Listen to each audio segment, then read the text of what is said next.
Hello बच्चा लोग, मैं विपिन शर्मा आप सभी का स्वागत करता हूं आपके अपने चैनल गुरुकुल की पाठशाला पे। जैसा कि आप यहां देख सकते हैं, सीबीएसई बोर्ड का सेट 3 का क्वेश्चन पेपर हमारे पास आ चुका है। तो आज की इस वीडियो में इस पेपर को हम पूरी तरीके से सॉल्व करने वाले हैं। आपको बता दें कि हिंदी ए का ये पेपर है, बहुत ही इंपॉर्टेंट पेपर है। बने रहे हमारे साथ में, एक एक चीज आपको करवाऊंगा। तो चलिए चलते हैं फटाफट से इसके सॉल्यूशन की तरफ। तो इसी के साथ बात करते हैं खंड आ की। खंड आ हमारा जो है वो बहुविकल्पीय प्रश्न होता है। तो हमें पैराग्राफ दिया गया है, निम्नलिखित गद्यांश पर आधारित बहुविकल्पीय प्रश्नों के सर्वाधिक उपयुक्त उत्तर वाले विकल्प चुनकर लिखिए। हमें पैराग्राफ क्या दिया हुआ है, काम या पेशा खुद बुरा या छोटा बड़ा नहीं है। कोई भी काम हो जो ईमानदारी से किया जाए और उचित लाभ के अतिरिक्त यदि एक पैसा भी बेईमानी का उसमें नहीं आया तो वह सर्वथा प्रतिष्ठित और सराहना के योग्य है। मतलब क्या कहा गया है कि ईमानदारी से कमाया गया एक एक रुपया बहुत बहुमूल्य होता है, बेईमानी के हजारों लाखों रुपए से। आगे क्या कहते हैं, छोटे से छोटा काम भी यदि ईमानदारी के साथ किया जाए तो कभी बुरा नहीं होता। किसी ऊंची बात को लक्ष्य कर किया गया मेहनत का काम जो अपनी ईमानदारी में बट्टा न लगाता हो बुरा नहीं है। जो लेन देन में पवित्र और शुचि है, नीति शास्त्रों ने उसी को पवित्र माना है। मतलब अगर आप गलत तरीके से पैसे कमाते हैं तो उसका कोई मूल्य नहीं है। अगर आप ईमानदारी से पैसे कमाते हैं तो केवल उसी को हमारे नीति शास्त्र में सही माना गया है। आगे कहते हैं, हाथ पांव आदि अंग जल से शुद्ध और साफ होते हैं, पर मन केवल सत्य से शुद्ध होता है। मन जिसका दृढ़ है और डिगा नहीं, वही अपनी गाढ़ी मेहनत की कौड़ी को करके मानेगा। बेईमानी से अनुचित लाभ का सोना भी है तो वह मिट्टी का ढेला मानता है। गाढ़ी मेहनत, ईमानदारी और मुस्तैदी, ये तीन बातें रोजगारी सफलता के लिए बहुत आवश्यक हैं। बहुधा लोग अपनी बदकिस्मती के लिए रोते हैं और पछताते हैं, पर सच पूछो तो बदकिस्मती से उनका इतना नहीं बिगड़ा जितना उनके आलस्य, बेपरवाही और जी लगा के मेहनत ना करने से। कहावत है, भूखता हुआ कुत्ता ज्यादा काम का है सोते हुए सिंह की अपेक्षा। वास्तव में जो ईमानदार हैं वे अपने जितने काम हैं सब में स्वच्छता और स्पष्टता रखने में नहीं चूकते और समाज के सभी के विश्वास पात्र होते हैं। मतलब क्या कहते हैं कि अगर कोई व्यक्ति ईमानदारी से एक रुपया भी कमाता है तो वो बहुत अच्छा है, बेईमानी के हजारों रुपए से। अगर कोई बेईमानी से सोना भी कमाता है तो उसका मोल मिट्टी के बराबर होता है। तो चलिए चलते हैं इसके क्वेश्चन की तरफ। तो यहाँ पे हमें पहला क्वेश्चन है, कोई भी रोजगार और पेशा कब प्रतिष्ठित और सराहना के योग्य हो जाता है। तो अभी मैंने आपको बताया, जब वह पूरी ईमानदारी के साथ किया जाए, जब वह पूरी मेहनत और लगन के साथ किया जाए, जब समाज का धनाढ्य वर्ग उससे जुड़ा हो, जब किसी रोजगार से आर्थिक लाभ अधिक हो। तो अभी मैंने आपको बताया कि जब वह पूरी ईमानदारी के साथ किया जाए तो ऐसा पैसा रोजगार जो है वो सराहनीय योग्य होता है। दूसरा क्या है, काम या पेशा खुद बुरा नहीं है, इसका क्या अभिप्राय है। ऑप्शंस हैं, काम अच्छा बुरा नहीं होता, उसे करने वाले अच्छे बुरे होते हैं। दूसरा है, काम अच्छा बुरा नहीं होता, लोग बेईमानी से उसे बुरा बना देते हैं। काम तब तक बुरा नहीं होता जब तक उसमें आर्थिक लाभ हो रहा हो। काम तब तक बुरा नहीं है जब तक वह परिश्रम से किया जाए। तो आपको बता दें, कोई काम अच्छा बुरा नहीं होता, उसे करने वाले अच्छे बुरे होते हैं। इसी के साथ तीसरा प्रश्न है, हाथ पांव की पवित्रता का संबंध यदि जल से है तो मन की पवित्रता का संबंध किससे है। तो आपके ऑप्शंस हैं, ईमानदारी से, गंगा जल से, गाढ़ी मेहनत से, सत्य से। तो इसका सही जवाब है सत्य से। इसी के साथ में हमें चौथा प्रश्न दिया है, कैसे व्यक्ति बेईमानी से प्राप्त मूल्यवान वस्तु को भी मिट्टी सदृश मानते हैं। ऑप्शंस हैं, दृढ़चित्त, दृढ़ निश्चयी, सत्यनिष्ठ और पवित्र हृदय। तो आपको बता दें, सत्यनिष्ठ व्यक्ति बेईमानी के एक भी रुपए को मूल्यवान नहीं समझते हैं। इसके बाद में पांचवा प्रश्न है, भूखता हुआ कुत्ता ज्यादा काम का है सोते हुए सिंह की अपेक्षा। कहावत का क्या अर्थ है। ऑप्शंस हैं, सोते हुए शेर से जागा हुआ कुत्ता श्रेयस्कर है, सोते हुए शेर से भौंकने वाला कुत्ता श्रेयस्कर है। श्रेयस्कर मतलब क्या है, एक तरीके से कहें तो अच्छा है, श्रेष्ठ है, ठीक है, उससे ज़्यादा इम्पॉर्टेंट है। सोए हुए योग्य व्यक्ति से जागा हुआ अयोग्य व्यक्ति श्रेयस्कर है। सोए हुए योग्य व्यक्ति से धीमी गति से काम करने वाला व्यक्ति श्रेयस्कर है। तो यहाँ पे सोए हुए योग्य व्यक्ति से जागा हुआ अयोग्य व्यक्ति श्रेयस्कर है। ये आपका सही जवाब हो जाता है। इसी के साथ में सीबीएसई बोर्ड सेट 3 2024 का बहुत इंपॉर्टेंट क्वेश्चन हमने कंप्लीट किया। चलते हैं हम अपने सेकंड क्वेश्चन की तरफ। के साथ में सेकंड क्वेश्चन है, निम्नलिखित दो काव्यांशों में से किसी एक काव्यांश पर आधारित बहुविकल्पीय प्रश्नों के सर्वाधिक उपयुक्त उत्तर वाले विकल्प चुनने हैं। तो काव्य क्या है? पारिक के घर में नीम का पेड़ था, छितराई हरियाली अहाते को लगभग घेरे हुए, घर गली से ही पहचाना जाता था, नीम के नीचे पारिक की चारपाई बिछती थी, चारपाई पर पारिक के अलावा किताबें भी बैठती सुस्ताती, नीम कभी बोलकर कभी चुपके से सूखे पत्ते गिराता था, पत्तों में अटका होता था उसका बचपन, हवा के साथ की गई शरारतें। तो चलिए चलते हैं हम आगे अपने नेक्स्ट पेज पे। आगे क्या कहते हैं, एक दिन नहीं रहा वह नीम का पेड़, वहां आ गई रोडी और रेत, आ गई ईंटें और सीमेंट, वहां बन गया एक घेरा 6 बाई 8 फुट का, सजाई गई जिसमें 4 कुर्सियां और एक मेज, कुर्सियों पर पारिक, मेज पर किताबें, पारिक का मन अब कहीं नहीं जाता, घूमता है उसी 6 बाई 8 में, उसके चेहरे पर एक परछाई डोलती है, फीकी लाचार सी किताबें देखती है, उनकी आंखों में दुख झलकता है, पारिक के घर का पता अब लोग गली में आने जाने वालों से पूछते हैं। तो ये है हमारा पैराग्राफ। चलते हैं इनके क्वेश्चंस की तरफ। यहाँ पे हमारा पहला प्रश्न है, इस काव्यांश के केंद्रीय भाव हेतु दिए गए कथनों में सबसे सटीक विकल्प चुनिए। कथन है, पेड़ पौधों की जगह आधुनिक जीवन में नहीं बची। दूसरा ऑप्शन है, पेड़ पौधे काटकर मकानों का निर्माण आज की सच्चाई है। तीसरा है, भले ही ज़रूरतवश हम पेड़ों को काट दें लेकिन उनकी कमी हमेशा खलती है। और चौथा हमारे पास में विकल्प है, कुर्सी और मेज जिंदा पेड़ से ज़्यादा जरूरी है। तो इसका सही जवाब है, भले ही ज़रूरतवश हम पेड़ों को काट दें लेकिन उनकी कमी हमेशा हमको खलती रहेगी। इसका सही जो हमारा विकल्प है वो पहला हो जाएगा। इसके बाद दूसरे प्रश्न पे चलें। दूसरा प्रश्न है, घर गली से पहचाना जाता था का क्या आशय है? आपके ऑप्शंस हैं, गली में उसके घर को पहचान के रूप में जाना जाता था, गली में उसका घर जाना पहचाना लगता था, पेड़ के कारण उसके घर को दूर से ही पहचान लिया जाता था, गली में उसके घर को पहचानने वाले रहते थे। तो आपको बता दें इसका जो सही जवाब है वो ऑप्शन सी है, पेड़ के कारण उसके घर को दूर से ही पहचान लिया जाता था।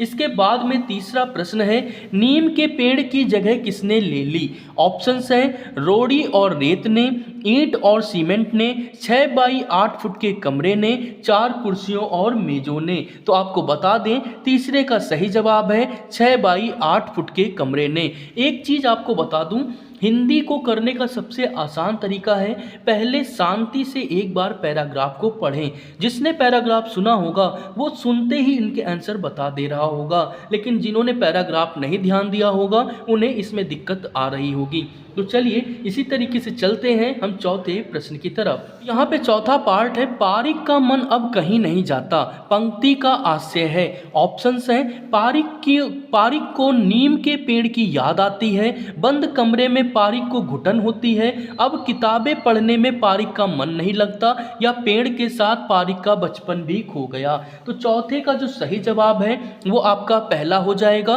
पारिक को नीम के पेड़ की याद आती है जिस वजह से वो अब कहीं नहीं जाता। ठीक है, आगे क्या है, इस काव्यांश से हम सीख सकते हैं। ऑप्शंस हैं, पेड़ की जगह का इस्तेमाल, किताबों से प्रेम सपने देखना, पेड़ों से प्रेम, किताबों को सजाना, जगह का उचित इस्तेमाल करना।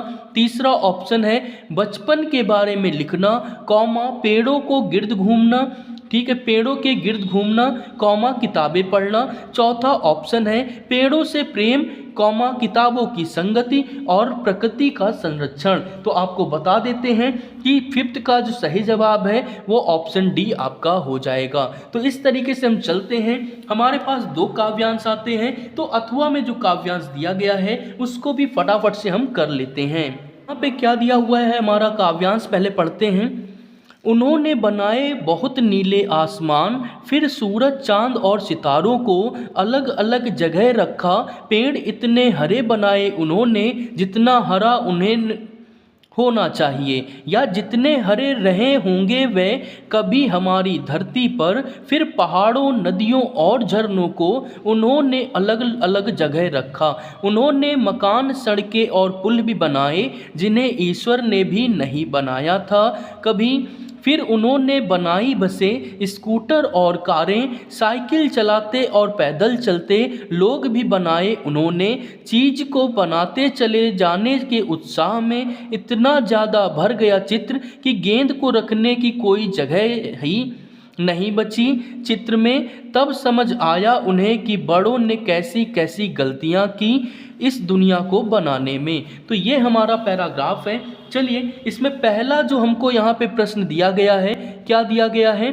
कहते काव्यांश की पंक्ति उन्होंने बनाए में उन्होंने शब्द से कवि का संकेत किस ओर है? ऑप्शंस हैं चित्रकारों ने, बच्चों ने, कलाकारों ने, विद्यार्थियों ने। तो आपको बता देते हैं कि इसमें बच्चों की तरफ जो कवि है वो संकेत कर रहा है। तो इसके साथ चलते हैं इसके अगले प्रश्न की तरफ। इसी के साथ में दूसरा प्रश्न है, पेड़ इतने हरे बनाए उन्होंने जितना हरा उन्हें होना चाहिए, कथन का अभिप्राय है। ऑप्शंस हैं सामान्यतः प्रकृति में पेड़ों को हरा ही होना चाहिए। दूसरा ऑप्शन है प्रकृति में संतुलन बना रहने पर पेड़ खूब हरे रहते हैं। तीसरा ऑप्शन है मनुष्य द्वारा पर्यावरण में छेड़छाड़ किए जाने पर पेड़ों का हरापन नष्ट होता है। और चौथा ऑप्शन है चित्र में पेड़ अपने वास्तविक हरेपन के साथ में हैं।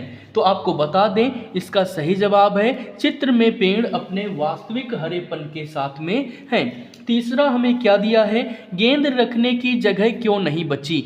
ऑप्शंस हैं आसमान, सूरज, चांद, झरनों में गेंद ठीक नहीं लगती। दूसरा ऑप्शन है मकानों, सड़कों और गाड़ियों की भीड़ भाड़ में गेंद खो जाती है।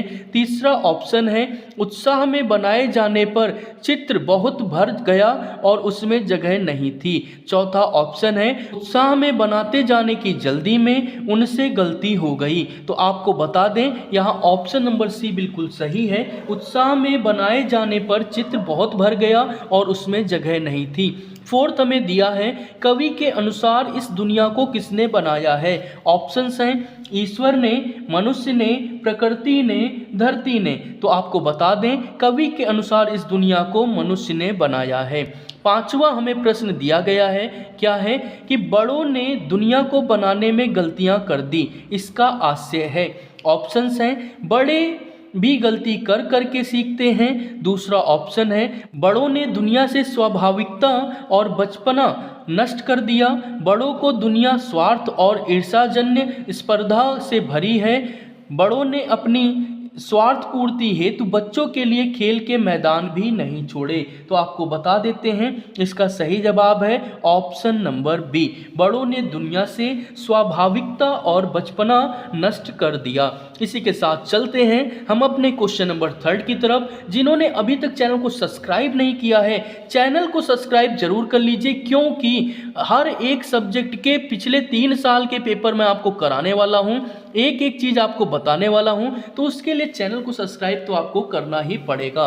तो चलिए चलते हैं क्वेश्चन नंबर 3 की तरफ। क्या दिया है, रचना के आधार पर वाक्य भेद पर आधारित 5 बहुविकल्पीय प्रश्नों में से किन्हीं 4 प्रश्नों के उत्तर निर्देशानुसार चुनकर लिखिए।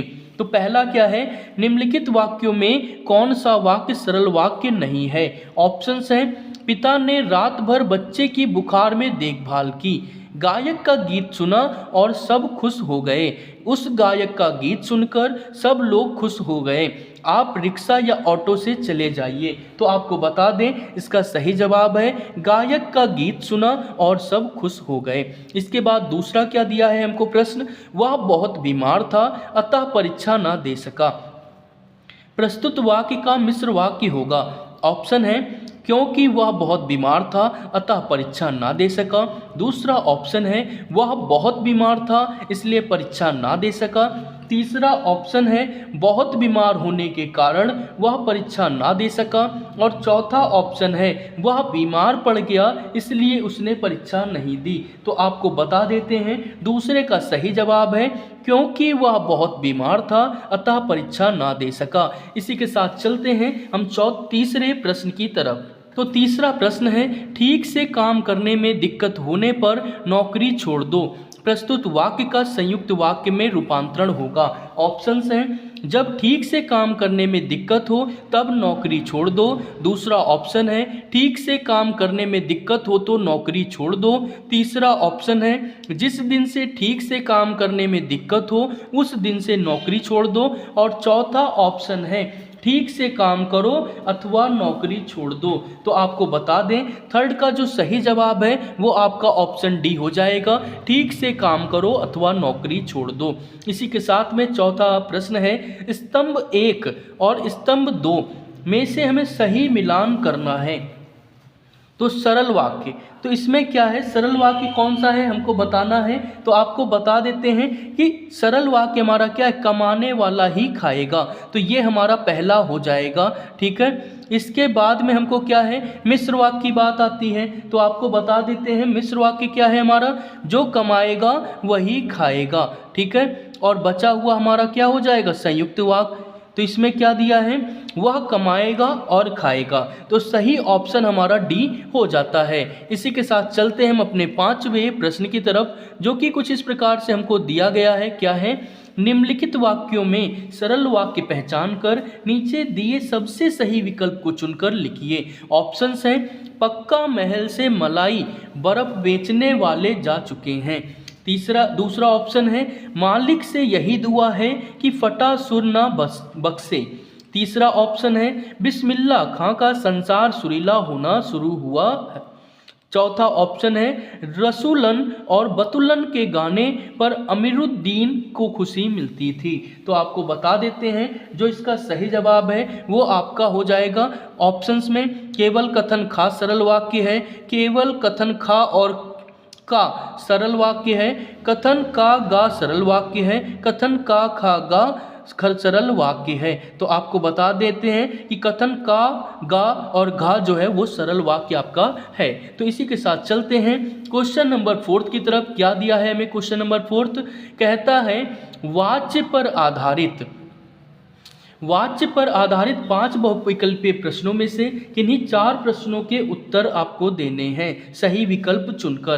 तो पहला क्या है, हम सभी सैलानी आगे चलने में असमर्थ थे।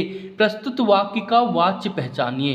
कर्मवाच्य है, कृतवाच्य है, भाववाच्य है या अकृतवाच्य है। तो आपको बता देते हैं ये हमारा एक क्या है, भाववाच्य है, ठीक है। इसके बाद सेकंड क्या है, उसने नेपाली बोली सीखी। वाक्य का कर्मवाच्य होगा। ऑप्शंस हैं ए उसके द्वारा नेपाली बोली सीखी गई, बी उसने नेपाली बोली सीख ली, सी उससे नेपाली बोली सीख ली जाएगी, और उसके बाद डी है उससे नेपाली नहीं सीखी जाती है। तो आपका जो सही जवाब है कर्मवाच्य में कन्वर्ट करना है। तो आपको बता दें उसके द्वारा नेपाली बोली सीखी गई, क्योंकि उसमें उसने कर्म किया है, काम किया है। तो इसी के साथ चलते हैं 4th के 3rd प्रश्न पे। 4th का जो 3rd प्रश्न है, निम्नलिखित वाक्यों में से भाववाच्य का उदाहरण नहीं है। ऑप्शंस हैं उससे तो दौड़ा भी नहीं जाता। दूसरा ऑप्शन है बूढ़ी काकी से उठा भी नहीं जाता। तीसरा ऑप्शन है बूढ़े दादू से रोटी भी नहीं खाई जाती। और चौथा ऑप्शन है रमेश से सोया भी नहीं जाता। तो आपको बता दें कि जो हमारा 3rd है इसका जो सही जवाब है वो ऑप्शन सी है, बूढ़े दादू से रोटी भी नहीं खाई जाती। इसी के साथ चलते हैं 4थे प्रश्न पे। निम्नलिखित में से कौन सा वाक्य कृतवाच्य का उदाहरण है। तो ऑप्शंस हैं मूर्तिकार द्वारा सबको सूचना दी गई, अफसरों से कुछ का कुछ बहाना बनाया गया, चेयरमैन द्वारा आदेश पारित किया गया। तो इसी के साथ में चौथा हमारे पास प्रश्न है, निम्नलिखित में से कौन सा वाक्य कृतवाच्य का उदाहरण है। ऑप्शंस हैं मूर्तिकार द्वारा सबको सूचना दी गई। दूसरा ऑप्शन है अफसरों से कुछ का कुछ बहाना बनाया गया। तीसरा ऑप्शन है चेयरमैन द्वारा आदेश पारित किया गया। और चौथा ऑप्शन है मूर्तिकार पहाड़ों के दौरे पर निकल पड़ा। तो आपको बता देते हैं जो इसका सही जवाब है वो आपका ऑप्शन नंबर डी हो जाएगा। तो इसी के साथ में हम चलते अपने 5th प्रश्न की तरफ, जो कि कुछ इस प्रकार से हमको दिया गया है। स्तंभ 1 और स्तंभ 2 को सम्मिलित करना है। तो चलिए, गेंदबाज द्वारा फुल टॉस गेंद फेंकी गई, ठीक है। तो इसमें आपको बता दें ये एक कर्म है, ठीक है, एक क्या हो जाएगा, कर्म हो जाएगा। इसके बाद क्या है, भारतीय महिला क्रिकेटरों का प्रदर्शन सराहनीय था, तो ये एक काम किया गया है, तो ये हमारा कृत्य हो जाएगा। और चोटिल बल्लेबाज से दौड़ा नहीं जा सका, तो ये एक भाव हो जाएगा, ठीक है। तो ये हमारा एक क्या हो जाएगा, भाव, यानी ऑप्शन नंबर सी आपका बिल्कुल सही हो जाएगा। चलिए चलते हैं इसी के साथ में अपने 5वें प्रश्न की तरफ, जो कि कुछ इस प्रकार से हमको दिया गया है। क्या है, पद परिचय पर आधारित 5 बहुविकल्पीय प्रश्नों में से किन्हीं 4 प्रश्नों के सही उत्तर वाले विकल्प चुनने हैं। तो पहला है आह, इसके पीछे ये साइन है तो समझ जाइए क्या है, विस्मयादिबोधक है। देखो हिमालय की चोटी कैसी चमक रही है, इसमें रेखांकित पद का परिचय है। जो हमारा आह दिया है तो ये क्या है, ऑप्शंस हैं विस्मयादिबोधक चेतावनी सूचक, विस्मयादिबोधक स्वीकृति सूचक, विस्मयादिबोधक उल्लास सूचक और विस्मयादिबोधक अचरज सूचक। देखो यहाँ देखो हिमालय की चोटी कैसी चमक रही है, तो ये क्या है, सबको एक मतलब एक तरीके से क्या होगा, आश्चर्य होगा ना, ये हिमालय की चोटी कैसे चमक रही है, ठीक है। तो यहाँ आश्चर्य हो रहा है तो अचरज, तो ये डी आपका बिल्कुल सही हो जाएगा। इसके बाद सेकंड कैसे है, किसी जमाने में शिवानी यहाँ रहती थी, रेखांकित पद का परिचय है। रहती आक्रमक क्रिया भूतकाल स्त्रीलिंग एकवचन कृतवाच्य, आक्रमक क्रिया भविष्यत्काल स्त्रीलिंग एकवचन कृतवाच्य, सक्रामक क्रिया भूतकाल स्त्रीलिंग एकवचन कृतवाच्य, सक्रामक क्रिया भूतकाल स्त्रीलिंग एकवचन कर्मवाच्य। तो 5th का जो सही जवाब है वो आपका ऑप्शन ए हो जाएगा, ठीक है। इसी के साथ चलते हैं 3rd क्वेश्चन की तरफ। तो यहाँ पे 3rd हमारा क्या है, निम्नलिखित में से किस वाक्य में सर्वनामिक विशेषण का प्रयोग नहीं है। वह व्यक्ति बहुत विद्वान है, मेरी बहन पढ़ने के लिए अमेरिका जा रही है, आपकी यह कमीज बहुत शानदार है, भाई ने यह भेज दिया। तो आपको बता दें जो 3rd है, 3rd का जो सही जवाब है वो ऑप्शन डी हो जाएगा, भाई ने यह भेज दिया। इसके बाद में 4th है, जाड़े में चारों ओर कोहरा छा जाता है, रेखांकित शब्द का पदपरिचय है। तो कोहरे का जो पदपरिचय है, जातिवाचक संज्ञा पुल्लिंग एकवचन, भाववाचक संज्ञा पुल्लिंग एकवचन, जातिवाचक संज्ञा स्त्रीलिंग एकवचन, भाववाचक संज्ञा स्त्रीलिंग एकवचन। तो आपको बता देते हैं जो इसका सही जवाब है वो आपका ऑप्शन नंबर 1 सही हो जाएगा। 5वां प्रश्न इसी के साथ में हमको क्या दिया गया है कि आज के समय में कम लोगों को ही नौकरी मिलती है, पर वे भी इस विषय में कम बोलते हैं। तो दोनों वाक्यों में कम का सामान्य पद परिचय क्या है, ठीक है। तो आपको बता दें इसका सही जवाब जो है वो पहला क्रम अनिश्चित संख्यावाचक विशेषण है और दूसरा जो है वो कम जो है वो अनिश्चित परिणामवाचक विशेषण हो जाएगा। चलिए इसी के साथ चलते हैं अपने 6ठे प्रश्न यानी कि अलंकार की तरफ थोड़ा सा हम बढ़ते हैं। धीरे धीरे करके हम अपने पेपर के एंड में जा रहे हैं। अलंकार पर आधारित 5 बहुविकल्पीय प्रश्नों में से किन्हीं 4 प्रश्नों के उत्तर निर्देशानुसार उचित विकल्प चुनकर देने हैं। तो यहाँ उपमेय में उपमान की संभावना, तो ये तो हमारी क्या होती है, उत्प्रेक्षा अलंकार हो जाता है। एक से एक शब्द के एक से अधिक भिन्न अर्थ, ठीक है, तो ये श्लेष अलंकार हो जाता है। और उसके बाद बचा हुआ हमारा क्या हो जाएगा, ये हमारा हो जाएगा मानवीकरण अलंकार। तो इसी के साथ में जो सही जवाब है वो आपका ऑप्शन नंबर बी हो जाएगा। वहीं इसी के बाद बात करें अगर सेकंड की, तो क्या है, निम्नलिखित वाक्य पंक्तियों में से कौन सी काव्य पंक्ति मानवीकरण अलंकार का उदाहरण है। ऑप्शंस हैं चरण कमल बंदो हरिराई। मानवीकरण में क्या होता है कि हम क्या करते हैं, निर्जीव चीज को सजीव की तरह दिखाते हैं, याद रखिएगा। कनक कनक ते सौगुनी मादकता अधिकाय, दुख है जीवन तरु के फूल, मेघ आए बड़े बन ठन के सवर के। बादल निर्जीव हैं तो क्या वो बन ठन के आ सकते हैं, नहीं, तो यहाँ पे मानवीकरण हो जाएगा। इसके बाद थर्ड है अंबर में तारे मानो मोती अनगिनत। पंक्ति में कौन सा अलंकार है, उत्प्रेक्षा अलंकार है, मानवीकरण है आपका, या आपका जो श्लेष अलंकार है, या अतिशयोक्ति अलंकार है। तो आपको बता दें इसमें आपका क्या आया, मानो, मानो का मतलब होता है उत्प्रेक्षा अलंकार। चौथा है चंचला स्नान कर आए चंद्रिका पर्व में जैसे, उस पावन तन की शोभा आलोक मधुर थी ऐसे। ठीक है, इसमें हमें बताना है अलंकार कौन सा है, श्लेष, उत्प्रेक्षा, मानवीकरण या अतिशयोक्ति। तो आपको बता देता हूं, जो फोर्थ का सही जवाब है वो उत्प्रेक्षा अलंकार हो जाएगा।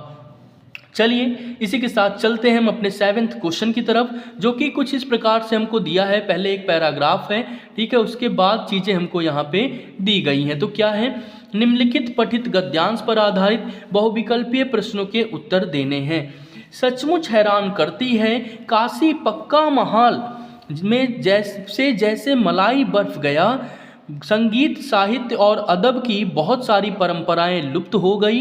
एक सच्चे सुर साधक और सामाजिक की भांति बिस्मिल्लाह खां साहब को इन सब की कमी खलती है।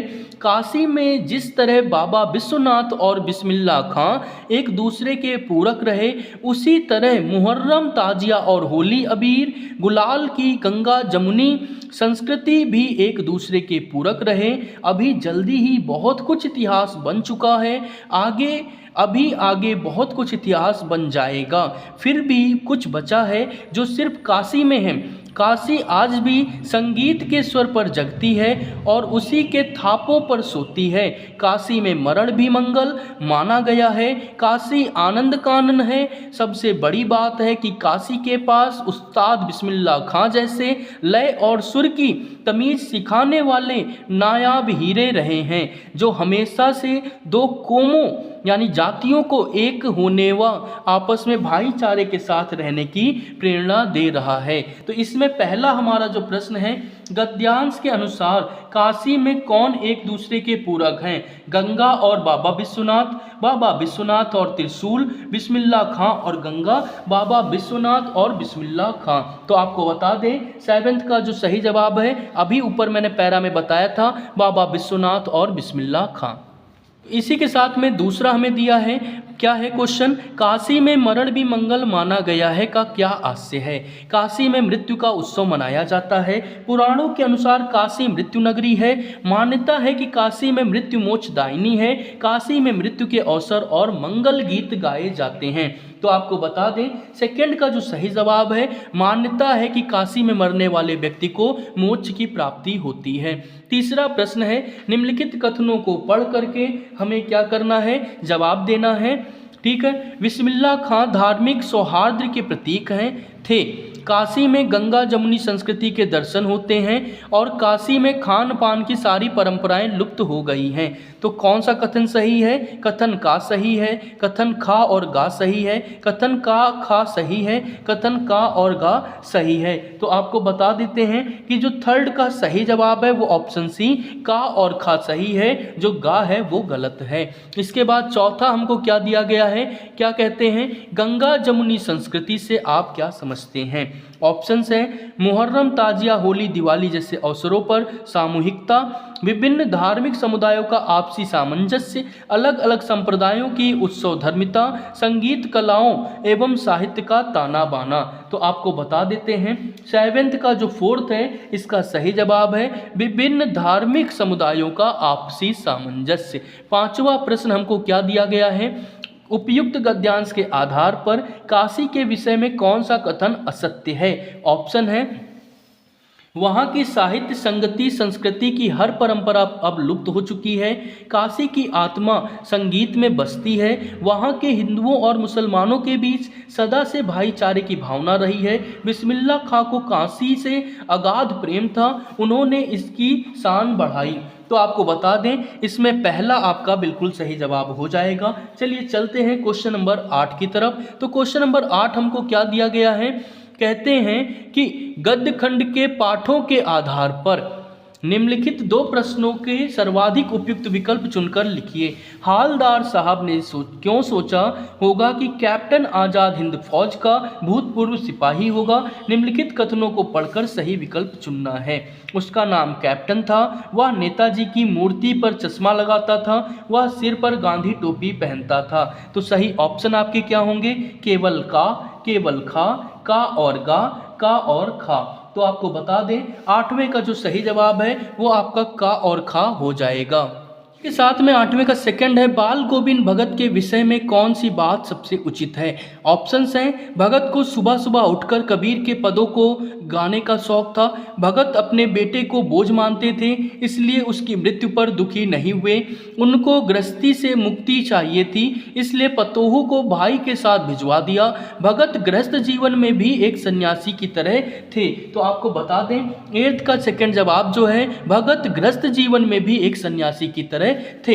इसी के साथ में 9वां प्रश्न हमको क्या दिया गया है, कहते हैं कि निम्नलिखित पठित काव्यांश पर आधारित दिए गए बहुविकल्पीय प्रश्नों से सबसे उचित विकल्प चुनकर लिखिए। तो यहाँ पे काव्यांश क्या है, तब भी कहते हो कह डालूं दुर्बलता अपनी बीती, तुम सुनकर सुख पाओगे देखोगे मगर यह गागर रीति, किंतु कहीं ऐसा ना हो कि तुम ही खाली करने वाले, अपने को समझो मेरा रस ले अपनी भरने वाले, या विडंबना अरसरलते तेरी हंसी उड़ाऊं मैं, भूलूं अपनी या प्रवंचना औरों की दिखलाऊं मैं, उज्जवल गाथा कैसे गाऊं मधुर चांदनी रातों की, अरे खिलखिला कर हंसते होने वाले उन बातों की, मिला कहाँ वह सुख जिसका मैं स्वप्न देख कर जाग गया, आलिंगन में आते आते मुस्काया कर जो भाग गया।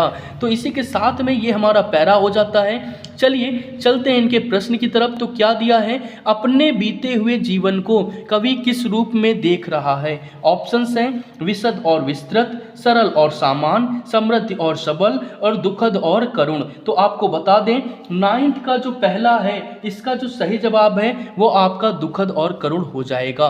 दूसरा क्या हमको यहाँ पे दिया हुआ है प्रश्न, जीवन गाथा नहीं सुनाने के पीछे कौन सा कारण मुख्य है। ऑप्शंस हैं, उनको भय है कि लोग उनकी कमजोरियों पर हंसेंगे, विनम्र स्वभाववश वह अपनी जीवन कथा को आम आदमी की कथा मानना, ये जीवन के खालीपन से दूसरे सुख पाएंगे, उनके जीवन की व्यथा सबको भावुक बना देगी। तो जो दूसरा है इसका सही जवाब आपको बता दें वो हो जाएगा, उनको भय है कि लोग उनकी कमजोरियों को जानेंगे और उस पर हंसेंगे।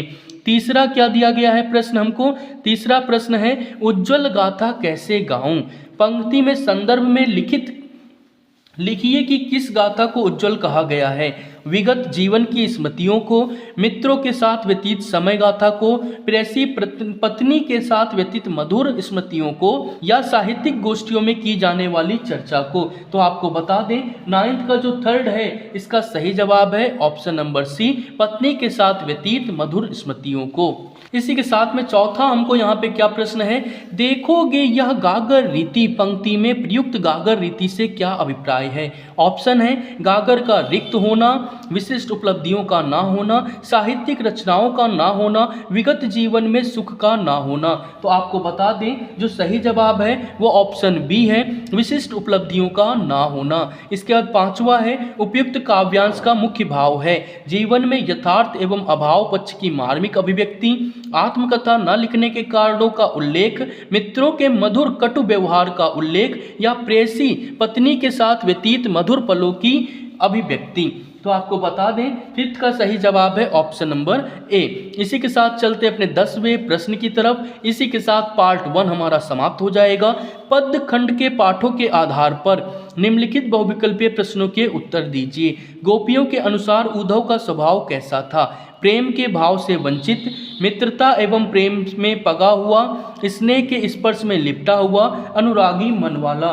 तो आपको बता दें प्रेम के भाव से वंचित बिल्कुल सही जवाब है। उद्धव का जो मन था वो प्रेम में नहीं था, वो ब्रह्म में था। इसके बाद सेकंड है, यह दंतुरित मुस्कान में कवि स्वयं को किसके समान बना रहा है या मान रहा है।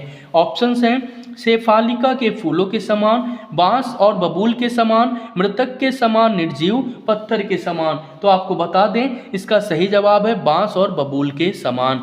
इसी के साथ में खंड आ हमारा पूरा समाप्त हो गया। बहुविकल्पीय प्रश्न हमने कर लिए। अब वर्णनात्मक प्रश्न की बारी है, जिसको हम पार्ट 2 में कंप्लीट करेंगे, क्योंकि वीडियो बहुत लंबी हो चुकी है। तो इसी के साथ में मिलते हैं इसके पार्ट 2 की वीडियो के साथ में। मैथ, साइंस, एसएसटी हर सब्जेक्ट के पेपर कराऊंगा, 3-3 साल के पेपर कराऊंगा। लेकिन आपको करना क्या है, चैनल को सब्सक्राइब करना है, वीडियो को लाइक करना है और दोस्तों के साथ शेयर करना नहीं भूलना है। मिलते हैं इसके पार्ट 2 के साथ में, जिसमें खंड बा के प्रश्न समाप्त करेंगे।